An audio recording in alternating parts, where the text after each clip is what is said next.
सुनिए, कल पापा जी का रिटायरमेंट का दिन है। फिर पापा जी पूरे दिन घर में ही रहेंगे क्या? बड़ी बहू सुनीता अपने पति सुबोध से बोली। सुबोध बोला, हाँ सुनीता, घर में ही रहेंगे और कहाँ जाएंगे। मतलब अब उनकी पूरे दिन सेवा करनी पड़ेगी।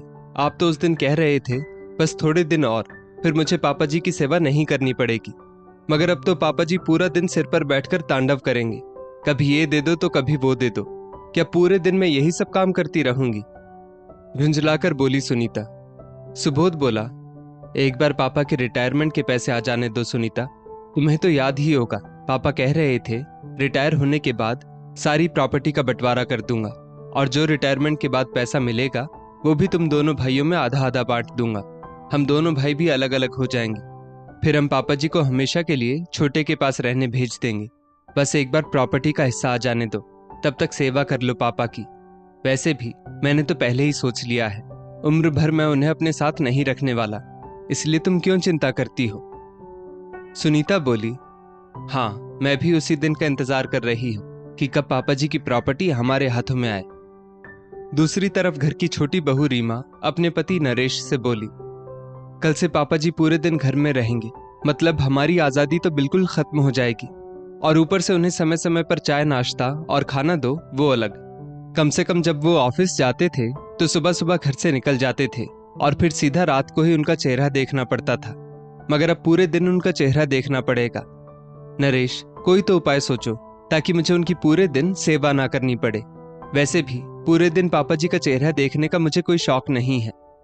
नरेश बोला, ये मत भूलो रीमा, सेवा करोगी तो ही मिलेगा मेवा। रीमा बोली, मैं कुछ समझी नहीं। नरेश बोला, भूल गई तुम? पापा जी के रिटायरमेंट के पैसे आने वाले हैं। क्या तुम नहीं चाहती कि तुम्हें उनके पूरे पैसे मिले? रीमा बोली, अरे हाँ नरेश, ये तो मैं भूल ही गई थी। अब तो पापा जी की सेवा करनी ही पड़ेगी। दूसरे दिन नंदलाल जी की रिटायरमेंट थी। ऑफिस वालों ने मिलकर नंदलाल जी के लिए पार्टी रखी और उन्हें रिटायरमेंट के बाद पैसे दिए गए। दोनों बेटे भी अपने अपने ऑफिस से पापा जी की ऑफिस वाली पार्टी में गए थे। खूब सम्मान दिया गया नंदलाल जी को, और वहां के मैनेजर नंदलाल जी के बेटों से बोले, तुम्हारे पापा ने जिंदगी भर खूब मेहनत की है, अब उन्हें खूब आराम देना। आज तुम लोग जो हो इनकी बदौलत ही हो। दोनों बेटों की नजर तो पापा जी के रिटायरमेंट वाले पैसों पर थी। ऑफिस से निकलते ही बड़ा बेटा सौरभ बोला, लाइए पापा, ये पैसों वाला बैग मुझे दे दीजिए, मैं इन्हें संभालता हूँ। उतने में छोटा बेटा नरेश बोला, पापा आप कहें तो मैं घर जाते जाते ये पैसे बैंक में जमा कराऊं? वैसे भी इतने पैसे घर में रखना ठीक नहीं है। नंदलाल जी बोले, तुम दोनों पैसों की फिक्र मत करो, इन्हें मैं मेरे खाते में बैंक में जमा कर दूंगा। ये सुनकर एक पल के लिए दोनों बेटों की उम्मीदों पर पानी फिर गया। नंदलाल जी भी शायद मन ही मन जान चुके थे कि उन्हें अभी किसी पर भी विश्वास नहीं करना है, इसलिए वे खुद ही अपने पैसे बैंक जाकर अपने खाते में जमा कराए।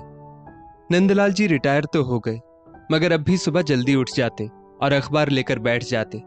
शुरुआत के दिनों में तो बहुओं ने भी उनकी सेवा में कोई कमी नहीं छोड़ी। रोज सुबह टेबल पर उनका चाय नाश्ता और समय पर खाना भी पहुंचा देती। मगर एक महीने में ही दोनों बहुएं एक दूसरे से बोली, पहले तो बुढ़ा ऑफिस के लिए निकल जाता था, वही अच्छा था। अब तो पूरे दिन इसकी सेवा करनी पड़ती है। ना जाने कब प्रॉपर्टी का बंटवारा करेगा, फिर हम इसे हमेशा के लिए गांव भेज देंगे। जब दोनों बहुओं ने देखा कि नंदलाल जी तो प्रॉपर्टी के बंटवारे की या रिटायरमेंट के बाद आए पैसों का बंटवारा करने की बात ही नहीं करते थे, तो बहुओं ने ससुर की सेवा में आनाकानी शुरू कर दी। रोज की तरह आज भी नंदलाल जी सुबह जल्दी उठकर अखबार लेकर बैठ गए और बोले, रीमा बेटा जरा मेरा नाश्ता तो ले आओ, मुझे फिर दवाई भी लेनी है। रीमा बोली, पापा जी इनके ऑफिस जाने में देरी हो रही है, अभी मैं इनके लिए टिफिन बना रही हूँ। आप सुनीता भाभी से कह दीजिए आपका नाश्ता बनाने को। और रीमा झटपट रसोई में वापस चली गई। नंदलाल जी ने अपनी बड़ी बहू सुनीता को आवाज लगाई। थोड़ी देर तो सुनीता आई ही नहीं, मगर नंदलाल जी के कई बार पुकारने पर वो आई और बोली, पापा जी क्या हुआ, आप इतना क्यों चिल्ला रहे हैं? नंदलाल जी बोले, बेटा जरा मेरे लिए नाश्ता तो बना दो, मेरी दवाई का समय हो गया है। सुनीता बोली, पापा जी मैं तो इनके साथ ही अभी बाइक पर निकल रही हूँ, ये ऑफिस जाते जाते मुझे ब्यूटी पार्लर छोड़ देंगे। आप एक काम करिए, रीमा से बोल दीजिए। आज तो सुबह का नाश्ता ही नहीं मिला नंदलाल जी को। उन्हें आज बिना नाश्ते के ही दवाई लेनी पड़ी। रीमा अपनी जेठानी सुनीता से बोली, भाभी मुझसे तो इस बुढ़े की सेवा और नहीं होती। ना ही ये बुढ़ा हमें इसके रिटायरमेंट के पैसे दे रहा है और ना ही प्रॉपर्टी का बंटवारा कर रहा है। सुनीता बोली, हाँ छोटी, हमें इस बुढ़े को इसके हाल पर ही छोड़ देना चाहिए। इसका एक भी काम नहीं करेंगे तब जाकर इस बुढ़े की अक्ल ठिकाने आएगी। दोनों बहुओं ने अब ठान लिया था कि जब भी नंदलाल जी कोई काम करने को कहेंगे, बड़ी कहेगी छोटी को करने के लिए कह दो और छोटी कहेगी बड़ी को करने के लिए कह दो। इस तरह नंदलाल जी दोनों बहुओं के बीच में फंसकर रह जाएंगे और फिर अंत में उन्हें अपना काम खुद ही करना पड़ेगा। दूसरे दिन नंदलाल जी को बहुत खांसी आ रही थी। उन्होंने बहुओं को आवाज लगाई कि कोई आकर उन्हें गर्म पानी दे जाए। दोनों एक साथ आकर बोली, पापा जी रसोई यहीं बगल में ही तो है, कहाँ समय लगता है पानी लेने में। अब से खुद का काम खुद ही कर लीजिएगा, बार बार हमें मत पुकारिएगा, समझे। हमें वैसे भी घर के अन्य बहुत काम है। रिटायर आप हुए हैं, हम नहीं। नंदलाल जी को बहुओं का ये बर्ताव कुछ समझ नहीं आ रहा था। वे अपनी पत्नी शांता जी की तस्वीर देखकर रोने लगे और बोले, देख रही हो शांता, क्या हाल हो गया है मेरा। काश तुम मुझे छोड़कर यूं जल्दी ऊपर नहीं जाती। नंदलाल जी अतीत के गलियारे में खो गए। नंदलाल जी और शांता जी के 2 बेटे सुबोध, नरेश और एक बेटी आयशा थी। नंदलाल जी पूरा दिन ऑफिस में मेहनत करते, तब जाकर घर चलता था। नंदलाल जी अपने माता पिता की इकलौती संतान थे। उन्होंने अपने माता पिता की सेवा में कभी कोई कमी नहीं की। नंदलाल जी की माँ की एक किडनी खराब हो गई थी। उस समय भी नंदलाल जी ने पैसों की परवाह ना करते हुए अपनी माँ का अच्छे से अच्छी जगह इलाज करवाया था। उस वक्त उनके सिर पर लाखों का कर्ज हो गया था। फिर भी इतना करते हुए भी वो अपनी माँ को ना बचा पाए थे। नंदलाल जी के पिताजी हमेशा कहा करते थे, बेटा तुमने और बहू ने हम बूढ़ों की बहुत सेवा की है। देख लेना, एक दिन तुम्हारे बेटे और उनकी पत्नियां भी तुम्हारी खूब सेवा करेंगी। मगर आज अपनी ही बहुओं का ऐसा व्यवहार देखकर नंदलाल जी को अपनी पत्नी शांता जी की बहुत याद आ रही थी और वे सोच रहे थे, शायद कलियुगी संतान ऐसी ही होती होगी, तभी तो आज मुझे ऐसे दिन देखने पड़ रहे हैं। दोनों बेटों की शादी के बाद अक्सर शांता जी नंदलाल जी से कहा करती थी कि बेटे बहुओं में बहुत बदलाव आ चुका है। वे लोग सिर्फ दिखावा करते हैं कि वे लोग हमें रखेंगे, मगर इनके मन में लालच है। तब नंदलाल जी शांता जी की बातों को अक्सर टाल दिया करते थे और कहा करते थे, भाग्यवान, पता नहीं तुम औरतों को बेटों की शादी के बाद क्या तकलीफ हो जाती है।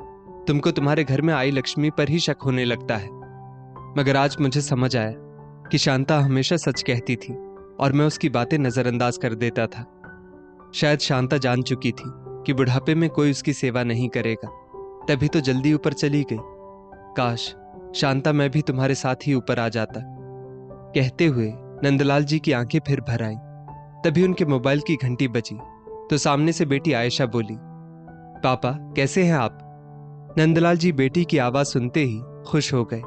वो बेटी को कोई चिंता देना नहीं चाहते थे, इसलिए बोले, ठीक हूं बेटा। पापा आप आवाज से तो ठीक नहीं लग रहे, आयशा ने कहा।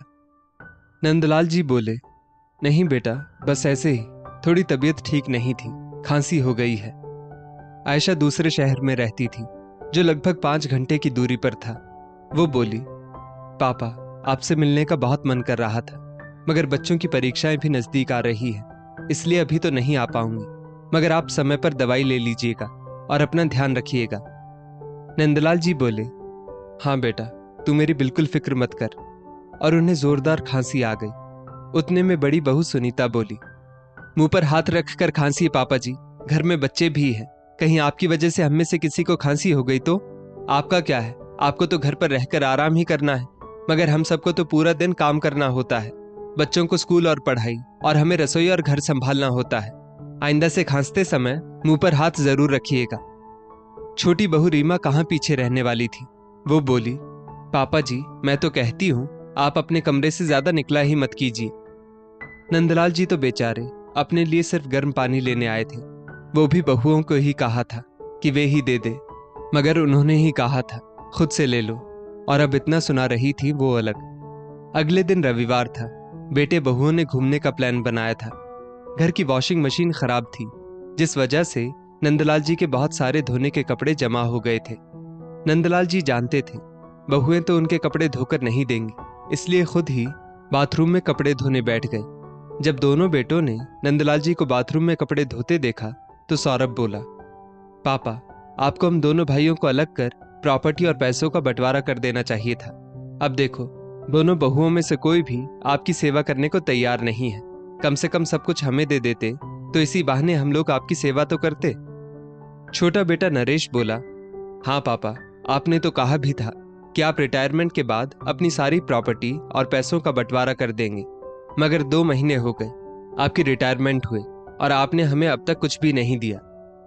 नंदलाल जी को बेटे बहुओं की मंशा समझ आ चुकी थी, तभी तो उन्होंने अब तक किसी को कुछ भी नहीं दिया था। वे चुपचाप अपने कपड़े धोते रहे। आखिर अब तो उन्हें सब कुछ समझ आ ही गया था कि बेटे बहुओं की नजर तो सिर्फ उनकी प्रॉपर्टी और पैसों पर है। अभी जब इनके हाथ प्रॉपर्टी नहीं लगी है तो मेरा ये हाल कर दिया है। कल को अगर मैं इन लोगों को अपनी प्रॉपर्टी दे दूंगा तो जाने मेरा क्या हाल होगा। यही सोचते सोचते वे बेचारे अपने कपड़े धोए जा रहे थे कि उतने में उनकी बेटी आयशा अपने मायके पहुंच गई। दरवाजा खुला था तो वो सीधे अंदर चली आई। उसने जब नंदलाल जी को बाथरूम में कपड़े धोते देखा तो उसके होश उड़ गए।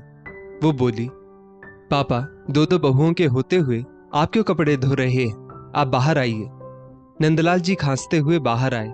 आयशा बोली, भैया, भाभी, कहाँ हो सब? आयशा की आवाज सुन दोनों भाई भाभियां जो अपने कमरे में घूमने जाने के लिए तैयार हो रहे थे बाहर आ गए। रीमा बोली, अरे दीदी, आप यूं अचानक कैसे? बताकर तो आती। आयशा बोली, भाभी, अगर बताकर आती तो आप लोगों की सच्चाई कैसे जान पाती? मेरे पापा को ऐसे कपड़े धोता कैसे देख पाती? भैया, मुझे शर्म आ रही है आज आप लोगों को अपना भाई कहते हुए। भाभियां तो पराई थी, मगर आप तो अपने थे। आप लोग पापा को यूं बाथरूम में कपड़े धोने दे रहे थे। छी छी, आज आप सब मेरी नजरों से गिर गए हो। मेरा बस चले तो आप लोगों के खिलाफ बुजुर्गों को सताने का केस फाइल कर दूं। दोनों भाई भाभियां नीचे नजरें झुकाए खड़े थे। उन्होंने अपने पिता को रिटायरमेंट के बाद सुख के बदले दुख जरूर दिया था, ये तो वे लोग जानते ही थे। पापा, आप चलिए, आज से आप यहाँ नहीं रहेंगे, आप मेरे साथ रहेंगे। वो तो अच्छा हुआ उस दिन आपसे फोन पर बात करते वक्त मैंने फोन काटा नहीं था और मुझे दोनों भाभियों की आवाज सुनाई दी। मैं समझ गई मेरे पापा को यहाँ कितना मान सम्मान मिल रहा है और देखने चली आई। लानत है ऐसे भाई भाभियों पर जो बुढ़ापे में अपने माता पिता के साथ ऐसा व्यवहार करते हैं। इतना कह आयशा नंदलाल जी को अपने घर ले आई।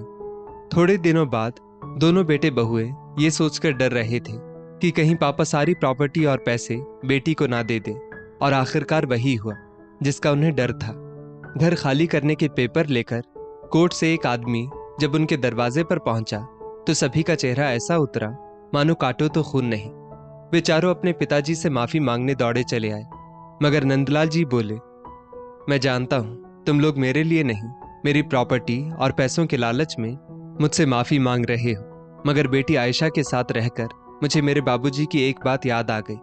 वे कहते थे, तुमने मेरी बहुत सेवा की है नंदलाल, एक दिन तुम्हारे बच्चे भी तुम्हारी खूब सेवा करेंगे।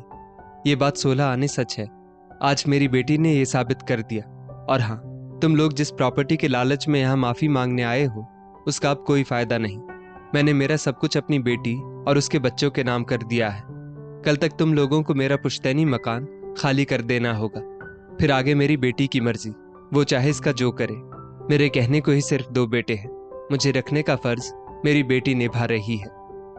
ये सुनकर वो चारों नंदलाल जी के पैरों में गिर पड़े, मगर नंदलाल जी ने उन्हें माफ नहीं किया। दोस्तों, क्या बेटों की शादी के बाद उनका परिवार सिर्फ बीवी बच्चों तक ही सीमित हो जाता है कि वे लोग अपने जन्मदाता के साथ इतना बुरा व्यवहार करते हैं? शायद वे लोग ये भूल जाते हैं कि बुढ़ापा तो सबको आना है और जो जैसा करता है वैसा ही भरता है। इस स्टोरी को लेकर आपकी क्या राय है नीचे कमेंट करके जरूर बताइएगा, और ऐसी ही और भी बेहतरीन वीडियोस के लिए हमारा पेज जरूर फॉलो करें।